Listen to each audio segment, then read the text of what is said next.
চায় না। শুধু নিজে থেকে কথা বলা বন্ধ করে দেখো, দেখবে অনেক আপনজন বড় হয়ে যাবে। আসলে কেউ আপন হয় না। যারা তোমার ক্ষতি চায় তাদের আঘাত করবে না, তাদের সামনে একটু হাসি মুখে বাঁচবে। দেখবে তুমি আঘাত করলে যা কষ্ট পেত, ওরা তার থেকেও বেশি কষ্ট পাবে। যত মিশবে ততই মানুষ চিনবে, অভিনয় যে কত প্রকার হয় তা বুঝতে পারবে। সবাইকে তোমার সত্যতা জানানোর দরকার নেই, যে যা ভাবে তা নিয়ে সমালোচনা করতে দাও। বেঈমান মানুষগুলো কখনো অপরিচিত মানুষ হয় না, খুব কাছের মানুষগুলোই বেঈমান হয়।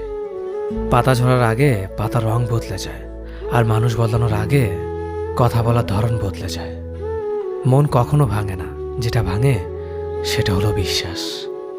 কেউ যদি তোমার সাথে কথা বলা বন্ধ করে দেয়, তাহলে বুঝে নিও তোমার পিছনে তারা তোমার নিন্দা করা শুরু করে দিয়েছে।